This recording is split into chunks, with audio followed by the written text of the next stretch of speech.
I wrote this speech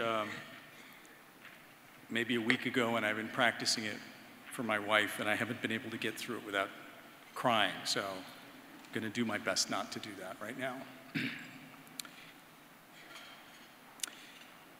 I was in my late teens, and the community I lived in was a vibrant one. Pakistani and Indian families, folks from Syria and Egypt and Indonesia, making their home, living their lives in various parts of Milwaukee, Wisconsin.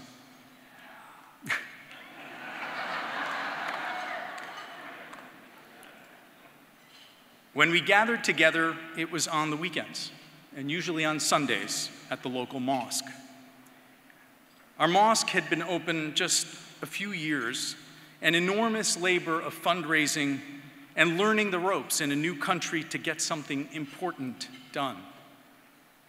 We cooked our various cuisines for each other there, traded tales, and developed crushes, and we worshiped, not agreeing about everything, but in agreement about some certain things that mattered most to us.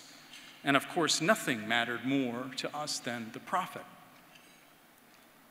This was who we were when Salman Rushdie's satanic verses and the affairs surrounding it exploded like a mortar shell into the heart of our community. Most folks I knew didn't read the book. Those who did, when they told the rest of us about it, we couldn't understand. Why would a Muslim write the kinds of things Salman had written about Muhammad, the Prophet, who stood at the center of our deepest hopes for what was best in ourselves and in our neighbors, and our deepest hopes for what was best in our lives? The Prophet wasn't just a person to us. He was a way of talking about possibility, goodness itself. Why would anyone write such things about that? To say we were offended doesn't begin to cover just how pained we felt by what we could only see as a betrayal. I was approaching adulthood, and I was already struggling with so much of what I'd grown up with: articles of faith, dogmas, attitudes many hundreds of years old, in which I was increasingly coming to see were at the root of so much unhappiness and pain in the lives of those I loved. Kafka once wrote that literature is the axe for the frozen sea within us. And it was when I picked up the satanic verses, intrigued by what was being said about it, that I heard the seismic cracking sound of centuries of frozen things breaking open inside me. To say that the book transformed me is, well, an understatement. I remember on finishing Salman's novel, and there's a part of me that still can't believe I'm standing up here tonight calling him by his first name. I remember on finishing the book sobbing uncontrollably, tears that came and went in torrents for 3 days. My dad couldn't understand. What the hell is wrong with you? It's just a book. It can't be that bad. I said, no, Dad, you don't understand.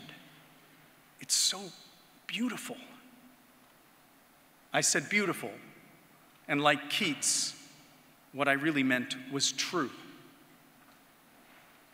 The satanic verses was a sublime broadside against the ossification of our Muslim tradition, the book's surpassing playfulness and majestic, irreverent beauty, an act of tough love, a profound, serious, historical transgression. And it showed me, the aspiring writer, young writer wannabe, the path, not only a path to writing, but the path to staying connected to my faith and my community through reading and inquiry, through challenge and skepticism, rather than blind belonging and obedience.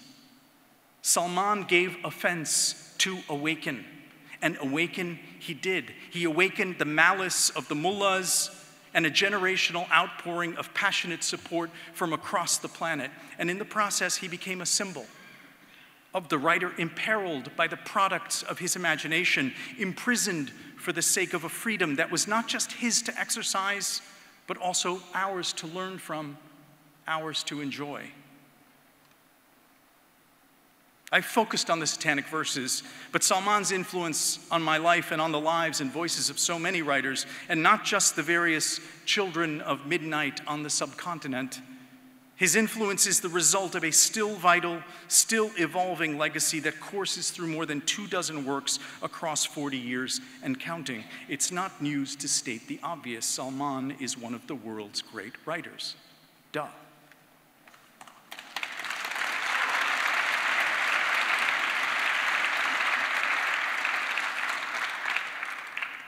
In 2004, he became the president of PEN America. And in the process, perhaps the most iconic president we've had, not simply because of the magnitude of his historic talents or the great price he's paid for expanding our imaginative capacities, but also because of what he stood for and continues to stand for: freedom.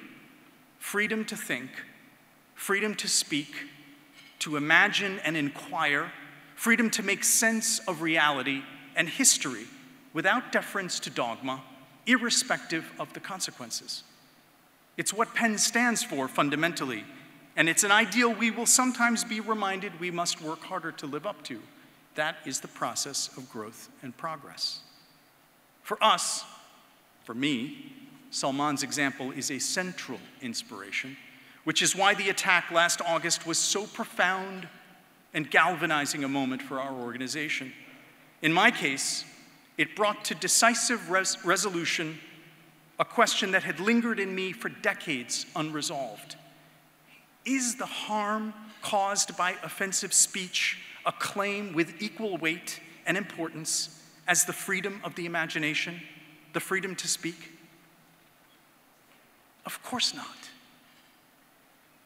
Of course not. If Salman's example has meant anything, it has meant that.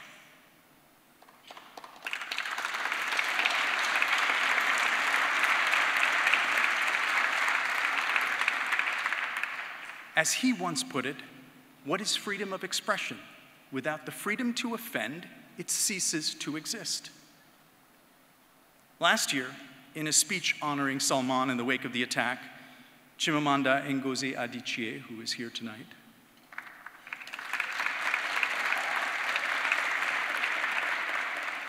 Chimamanda commented on the ever-widening cultural reluctance to give offense, the reluctance of writers and their publishers to risk social censure or worse.